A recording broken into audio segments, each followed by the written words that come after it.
Bonjour à tous et bienvenue dans cette nouvelle vidéo. Alors aujourd'hui, petite suite finalement à la vidéo d'hier puisque certaines personnes me disaient que je mets ma stagiaire en danger. Alors plutôt que de faire des réponses et d'essayer de justifier ou autre chose, je vous propose plutôt tout simplement de vous partager une partie de notre matinée d'aujourd'hui. Laetitia est encore à côté de moi, elle pourra vous confirmer que c'est mon attitude depuis lundi, donc je n'ai pas changé ma manière d'être et ma manière d'expliquer depuis hier et spécialement aujourd'hui. Je pense que je suis toujours le même. Et donc comme ça, vous voyez si en effet je mets mes stagiaires ou en l'occurrence ma stagiaire en danger d'une part. Et en ce qui concerne le couteau diviseur, donc je vais l'expliquer ici même si je l'ai déjà fait. Il faut savoir que certaines personnes découvrent la chaîne et donc ne connaissent pas l'historique. Après, il y a d'autres personnes qui connaissent la chaîne, qui me disent être déçus de mon attitude ou de mes réponses en commentaire. Et je dois vous avouer que je suis moi-même aussi déçu finalement de ces personnes qui considèrent que je puisse mettre mes stagiaires en danger en sachant qu'ils me suivent depuis plus d'un an, un an et demi et donc qui ont pu voir et entendre ce que je dis. Alors concernant le couteau diviseur, j'assume totalement, je l'ai déjà dit, je le mets et je le retire selon les circonstances.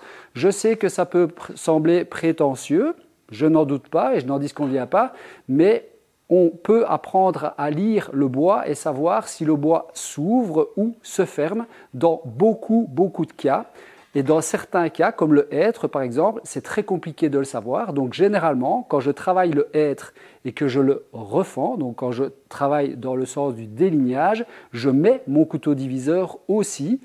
Mais en regardant les fibres du bois du sapin, je vais vous montrer quelques images, du sapin, du padouk, des bois exotiques, etc., on sait déterminer si ces bois vont se resserrer sur la lame ou vont plutôt s'écarter. Et voilà pourquoi moi, je me permets de le retirer dans certaines circonstances parce que, oui, certaines personnes nous disent que ce n'est pas gênant, mais moi, je peux vous assurer que c'est gênant quand on pousse le bois. Et d'ailleurs, Laetitia en a fait les frais ce matin. Je vois qu'elle se retourne, donc c'est bien la preuve que ce n'est pas aussi simple et de se dire oui, mais c'est de l'épaisseur de la lame, etc. Bref, ça c'est pour la parenthèse couteau diviseur. Je vous présenterai quelques images. Donc je précise, tout ce qui est bois exotique, hêtre et bois très dense, je mets mon couteau diviseur et tous les autres, j'essaye de lire la fibre du bois, ou plutôt je lis la fibre du bois, j'essaie de l'expliquer. Par contre, si vous êtes novice ou que vous n'avez jamais utilisé de scie à format, je vous invite évidemment à laisser votre couteau diviseur, je l'ai déjà dit, et je le répète ici d'entrée de jeu. Donc je vous laisse avec quelques images de notre matinée et une partie de notre journée. Et je vous dis à bientôt. Je vais retourner dans mes abeilles. Je m'y sens bien mieux finalement que ces situations où il faut en effet régulièrement essayer d'expliquer aux personnes qui découvrent le bois qu'ils savent mieux que moi et expliquer comment est-ce que je dois faire et comment je devrais faire, finalement, me laisser m'expliquer à moi comment je dois m'occuper de mes stagiaires. Donc je vous laisse avec ces images et je vous souhaite à tous une bonne soirée et je vous dis à bientôt pour de nouvelles aventures. Salut, salut! En fait, la règle pour régler ta lame, c'est tout simplement 1 cm à 2 cm au-dessus du bois, donc entre 1 et 2 cm au-dessus du bois. Le dernier réglage toujours en montant, voilà, comme tu le fais. Et puis alors après, c'est d'avoir minimum 3 dents dans le bois et maximum 5 dents puisque tu vas travailler dans le sens du fil. D'accord ? Alors c'est toujours mieux de remonter. Alors pourquoi est-ce que c'est toujours mieux de remonter ? Parce que comme je t'expliquais, en étant plus haut, tu vas reclapper ton bois sur la table. Si tu es trop bas, en rentrant dedans, tu risques d'avoir une vibration. Voilà.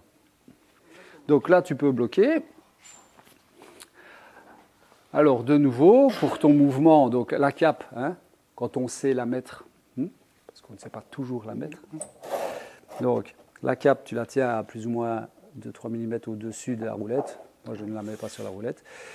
Pensez, signe d'établissement, enfin face de référence. Donc ta face de référence sur la table, l'autre face de référence contre le guide. D'accord ? Donc là, comme je te disais, hier, tu n'avais pas la roulette, donc c'était 15 10 à 15 cm avant la lame, si tu regardes, tu vois. Ouais, on est au niveau de la roulette. Voilà, tu vois ce que je te disais hier, on est même à 20 ici. Hein. D'accord? Donc, qu'est-ce que tu fais? Tu pousses ton bois et tu ne vas jamais plus loin que la roulette avec tes doigts. Une fois que tu n'as plus accès avec la deuxième main et pousser ton truc, eh ben, tu reprends ton poussoir. Souviens-toi, le poussoir, toujours au plus près de la lame. Donc, ça veut dire que tu dois être au plus près du guide ici, pas contre le truc. Alors, l'espace n'est pas énorme, d'accord, mais ça passe. Mais donc, tu dois essayer de te tenir au plus proche ici, d'accord. La première fois, tu vas peut-être un petit peu chipoter, c'est pas grave. Tu maintiens bien ta pièce. C'est tout l'intérêt justement d'avoir ta deuxième main qui tient ici avec le pouce pour éviter qu'elle ne recule.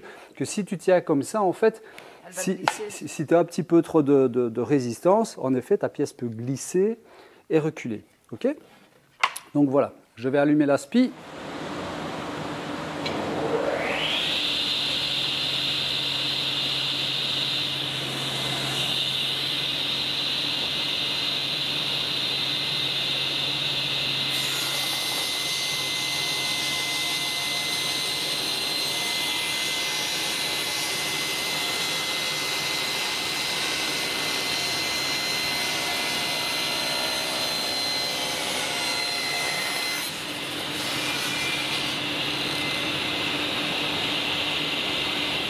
Là.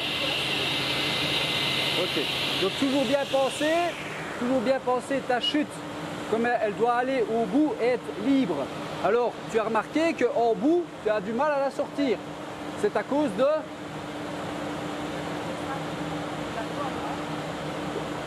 Qu'est-ce qu'il y a après la lame? Ah oui, le... C'est bizarre, hier ça passait tout seul. Tu as remarqué, hein?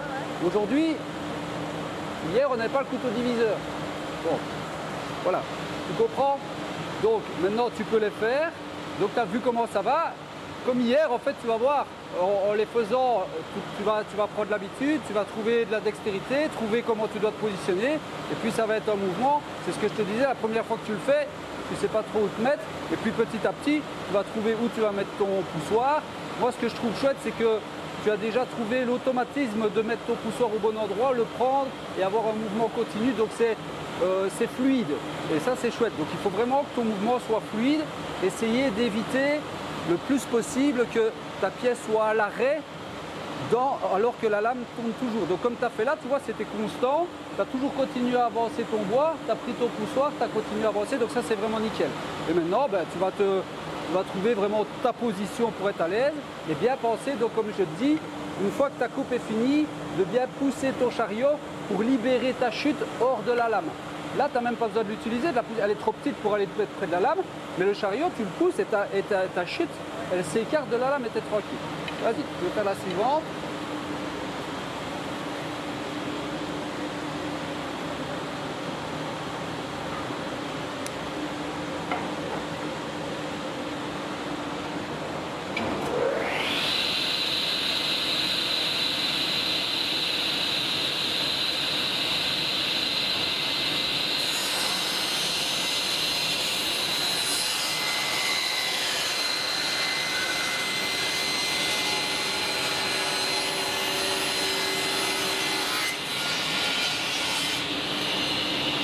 Nickel.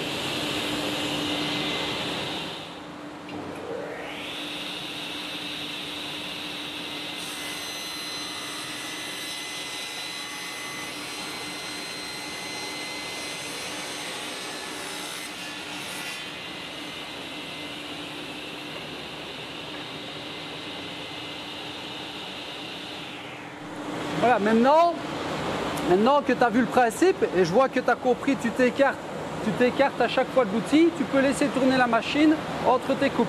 En fait, moi hier je te la faisais couper, pourquoi? Parce que la cape n'était pas dessus. Et donc ça veut dire qu'en reculant, si tu avais le malheur de passer tes doigts au-dessus de la lame, tu pouvais te couper les doigts. Là aujourd'hui, on a l'espace suffisant que pour mettre la pièce, donc la cape de protection est dessus. Même si tu venais à reculer, tu seras contre la cape, tu ne risques pas. Donc là, tu peux la laisser tourner. Mais en plus, ce que je vois qui est bien, c'est que tu écartes tes pièces et toi, tu t'écartes toujours de l'outil. Ça, c'est impératif pour tout ce que tu fais. Que ce soit à la toupie, que ce soit à la dégo, quand tu es sorti, tu relèves pour passer au-dessus.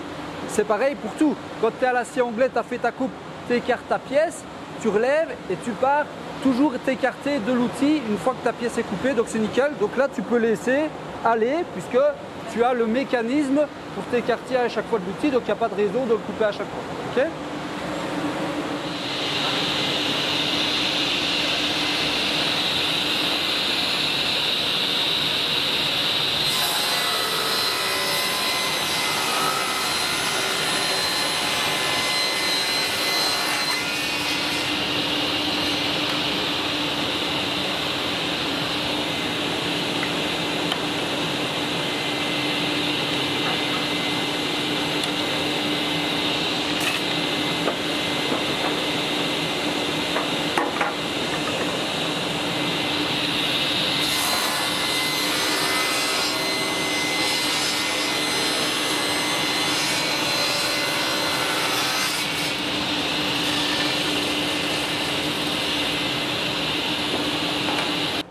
Donc, tu vois et tu sens que chaque fois que tu arrives en fin de coupe, tu dois pousser plus fort à cause du couteau diviseur. Donc, voilà la principale raison finalement pourquoi moi je ne le mets pas. De nouveau, je le répète, c'est important de le mettre parce que tu n'as pas la lecture du bois actuellement que pour savoir si le bois va plutôt se resserrer ou s'écarter de la lame. Mais voilà pourquoi est-ce que moi je ne le mets pas, comme je t'avais expliqué d'ailleurs lundi. Okay. Donc là, tu as tes bois. Alors, tu vas tout de suite comprendre l'intérêt d'avoir fait tes petites croix et tes marquages justement par rapport aux faces des gauchis. C'est que maintenant, tu as coupé, la lame est bien affûtée, donc tu vois, c'est très propre. Maintenant, va savoir laquelle est-ce que tu as mis d'équerre. Voilà, donc comme tu as tes petites croix, eh bien, tu sais que c'est ça ta face de référence et donc tu sais que c'est cette face-là que tu vas poser sur la table pour raboter à 50 mm. Okay. Donc tu peux régler la raboteuse à 50 mm et tu peux passer toutes tes pièces. Donc tu dois régler, tu dois faire des bandes donc, de ta planche à 2 cm,2 cm. D'accord. Donc tu vas régler ton guide à 2 cm,2 cm. Vas-y, je t'en prie.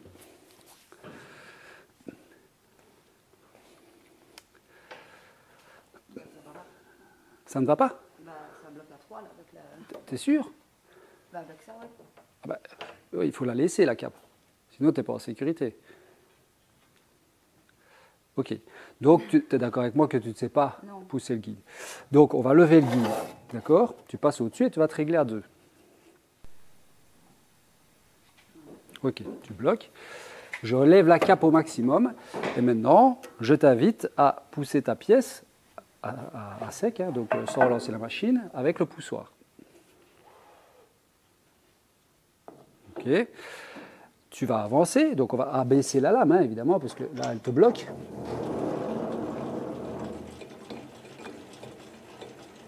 Voilà. Tu pousses ta pièce comme si tu avais la lame. Vas-y.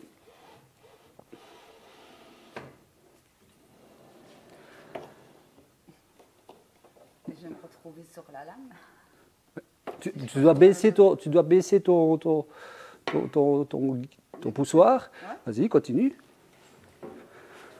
Mais c'est pas possible, après s'il y a la lame qui est là. Oui, mais tu dois laisser la cape. J'ai plus de main alors. Lève la cape. Si je lève la cape. Si je laisse la cape et que je dois aller remettre mon poussoir, il y a mes mains qui vont partir dans la lame. Oui, mais tu dois utiliser le poussoir et la cape, sinon tu n'es pas en sécurité. On ne respecte pas les règles. Tu n'as pas de solution. Donc du coup, on ne peut pas couper le bois. Si. Bon, alors qu'est-ce qu'on va faire? On va reculer la cape. Mais j'ai peut-être une solution. Alors, le guide ici, parallèle, tu vois, on est d'accord qu'on est à fond. Hein. On est d'accord que tu ne t'es pas passé. On est d'accord qu'on est réglé à 2 cm. On est d'accord que si tu te règles à 3 cm, tu ne passes pas pareil. On est d'accord que si on règle à 4 cm, tu es toujours aussi galère. Bon. Alors, on peut retirer le guide et le mettre en position basse. D'accord? Alors, regarde bien. On va se mettre à 2 cm. Et tu vas prendre ta pièce et tu vas la repasser, voilà, avec ton poussoir.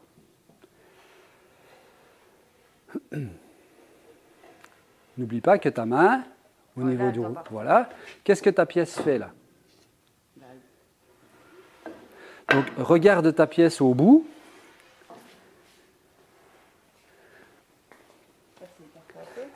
Donc, elle s'écarte du guide. Donc, ça veut dire que là, étant donné que tu dois incliner ton poussoir, donc on est d'accord qu'on est à fond, hein, on est à fond. Donc, tu pousses ton poussoir, qu'est-ce qu'il fait? Ton bois, tu le pousses de nouveau dans la lame. Si tu pousses ton bois dans la lame, qu'est-ce que tu risques d'avoir? Un rejet de nouveau de ta pièce vers l'arrière.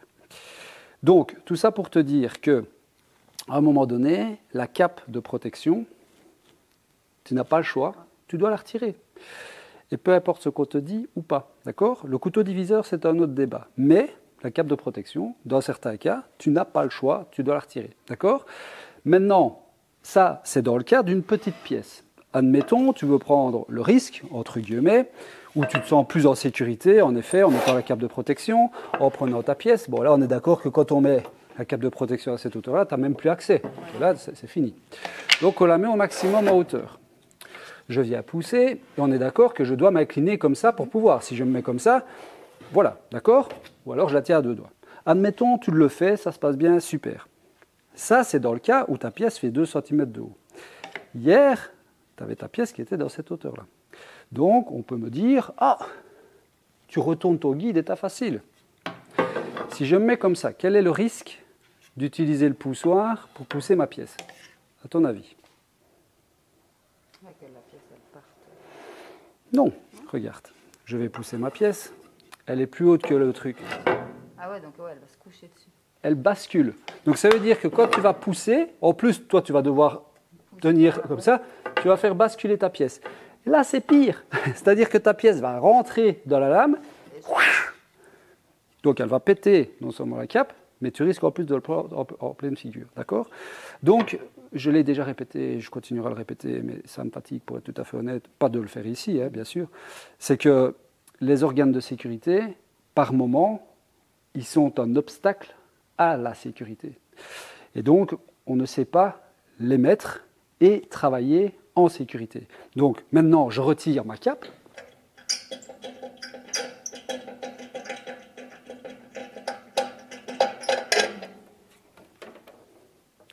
Et je vais pouvoir régler ma lame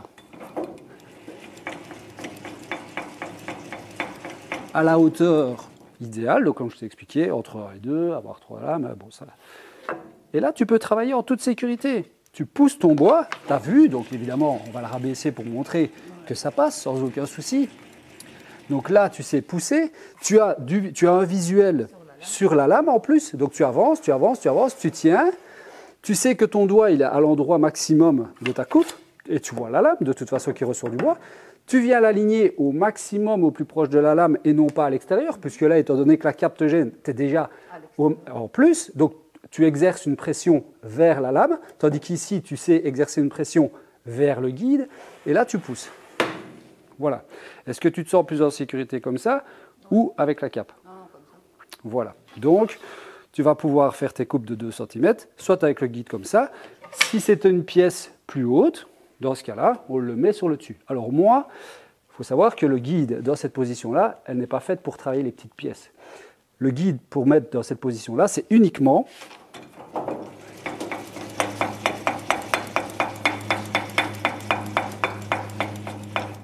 Tu travailles une petite pièce et tu dois...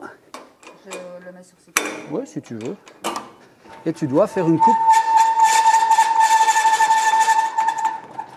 à 10, 15, 30 degrés. La lame, qu'est-ce qu'elle fait? Elle passe au-dessus du guide.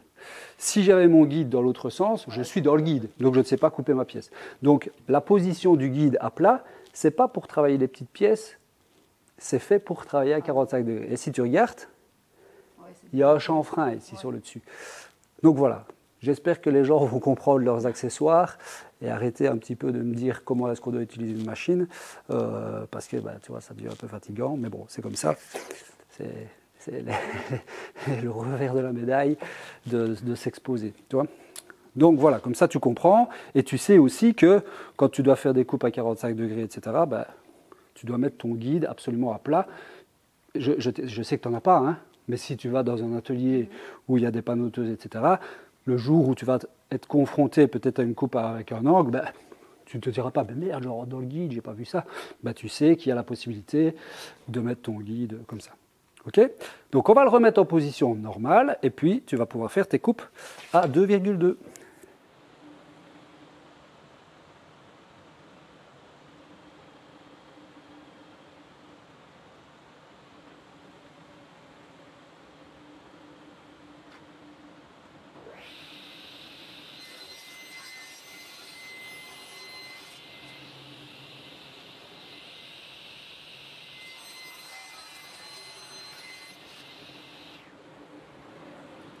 Alors, le syndrome Dunning-Kruger, c'est quoi? Le syndrome Dunning-Kruger, c'est toi, tu débutes, tu t'intéresses à la menuiserie, et puis tu es venu ici, et tu t'es rendu compte que bah, finalement, c'était agréable, avec un peu de dextérité, avec un petit peu d'explication, de bon positionnement, tu sais faire des choses.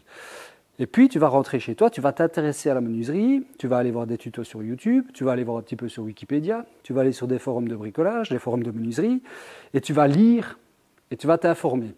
Et tout ce que tu vas lire et tout ce que tu vas aller pêcher comme information, tu vas le prendre pour argent comptant. Donc, c'est-à-dire, tu vas dire, ah ouais, le bois, ça travaille comme ça. Tu l'as lu. Ah, pour faire un panneau de porte, on doit mettre les fibres comme ça. Tu l'as lu. Mais on ne t'a pas dit que c'était cœur contre cœur, dos contre dos quand tu fais tes collages. Mais par contre, tu sais que tu dois inverser tes fibres. Donc toi, tu vas retenir, il faut inverser les fibres. Mais pas que, d'accord ?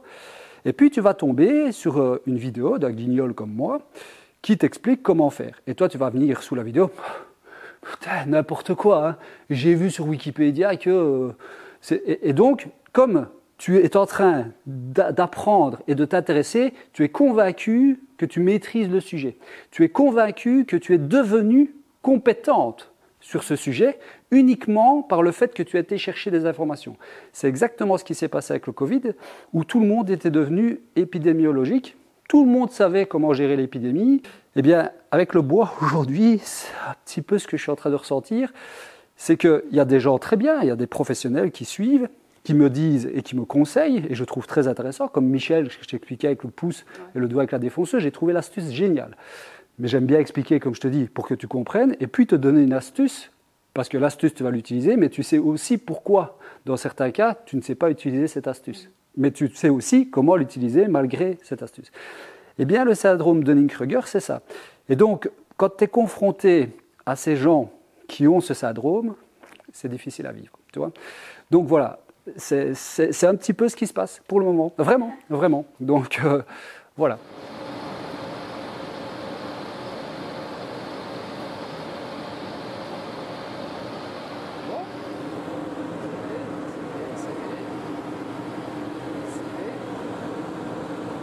Là, on va le rapprocher. Là, vérifier, il y a une couche. Ok, parfait.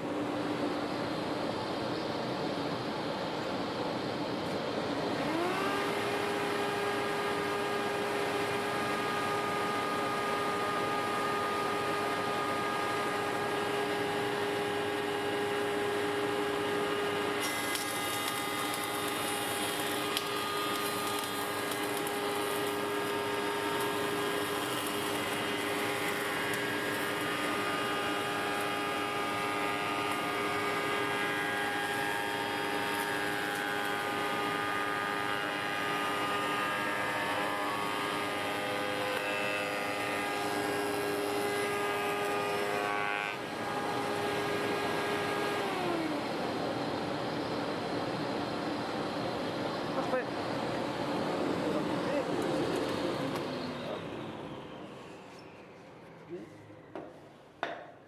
Donc voilà, là tu as fait ta feuillure. Maintenant, la partie qui vient en L, tu vas pouvoir l'adapter donc maintenant à cette pièce-là. Et on va faire l'autre partie, donc comme on a dit, à la scie sous table pour que tu vois l'autre méthode et comprendre. En tout cas, moi, ça va me permettre aussi de voir si tu as compris le principe de la chute libre.